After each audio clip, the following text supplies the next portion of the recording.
திணைக்கள உத்தியோகர்களே,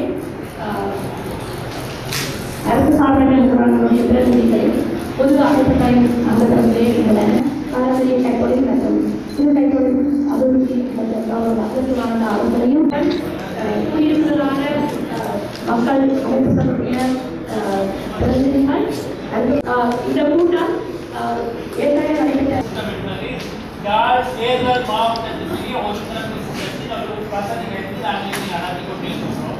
அதனால் கடந்த 2 தினங்களுக்கு முதல் யாழ் கச்சேரியில் நடைபெற்ற யாழ் மாவட்டத்திற்குரிய கூட்டத்தில் இந்த கூட்டங்கள் எவ்வாறு ஒழுங்காக நடைபெற வேண்டும் தினத்தலைமையுடைய எங்களுக்கு பேசணும் அப்படின்னு சொன்னால் நான் அமர வேண்டும். அந்த கட்டுப்பாடு ஒழுங்குகளை நீங்கள் கூறிவிட்டு இந்த கூட்டத்தை நடத்தி யாழ்ப்பாணத்தில் கலைத்த பிறகு ஒரு கிரைசிஸ் சிச்சுவேஷன் உண்டு. கிரைசிஸ் சிச்சுவேஷன் ஒரு அவசர சூழல் ஏற்படுத்தி இருக்கு. இந்த எல்லாமே இந்த 2 மணி திட்டத்துக்கு $164 மில்லியன் கடனுதவி, ADB 90 மில்லியன், பிரான்ஸ் நிறுவனம் AFP நிறுவனம் 48 மில்லியன், இலங்கை அரசு $26 மில்லியன் கடனுதவியில இந்த AFP நிறுவனம், பிரான்சை சேர்ந்த AFP நிறுவனத்துடைய 48 மில்லியனை நிறுத்தப் போவதாக அறிவுறுத்தல் கொடுத்திருக்கிறார்கள். அதனால் இங்கே இந்த திட்டமே இனிமேல் நாங்கள் என்ன ஆஸ்திரேலியாவில இருந்து அமெரிக்காவில இருந்து கூட நிபுணர்களை கொண்டு நாங்கள் ஆய்வு செய்தாலும் இந்த திட்டத்தை தொடர்ந்து நடத்தக்கூடிய கடனுதவி நிறுத்தக்கூடிய சூழல் நாங்கள் அன்றைக்கு கலைத்த பிறகு ஏற்பட்டிருப்பட்டிருக்கிறோம். அதனால் இது சம்பந்தமாக முன்னுரிமை அடிப்படையில் கலைப்பதற்கு நிகழ்ச்சி நிலையில் சேர்த்துக் கொள்ளும் வண்ணம் தலைமையாக கேட்டுக்கொள்ளும். அல்ல, ஆஸ்பத்திரி தான் முக்கியம். அந்த பிரதேச மக்கள்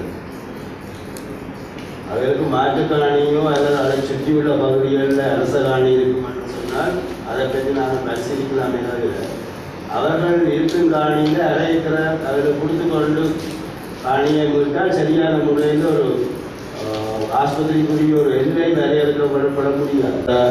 குடியேற்ற திட்டங்களில் மக்கள் நீண்ட காலமாக குடியேறி இருக்கிற காணிகள், வயல்கள், தென்னம்பிள்ளைகள், மாமரங்களை வச்சிருக்கிற விடயங்கள் இது அந்த குடியிருப்பாளர்களுக்கு கிட்டத்தட்ட 3-4 வருஷத்துக்கு முதல் கோர்ட் நோட்டீஸ் அனுப்பப்பட்டது. இன்சூரன்ஸ் செக்ரட்டரியால் நோட்டீஸ் அனுப்பப்பட்டது.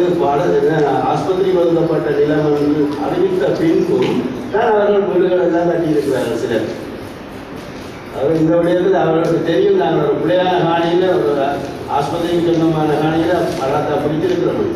பட் அவர்கள் எடுக்கணும் மட்டும் நான் சொல்லேன். அவர்களுக்கான மாற்று காணி அருகாமையில் உள்ள பிரதேசத்தில் இருக்கு அரச காணி, அதை வழங்கலாம் என்று தான் சொல்லி பிரதேச செயலாளர் சிபாரிசு பண்ணியிருக்கார். உங்களுக்கு அதை அந்த அடிப்படையில் பார்க்க சொல்லி நாங்கள் அறிவித்துக் கொள்வோம்.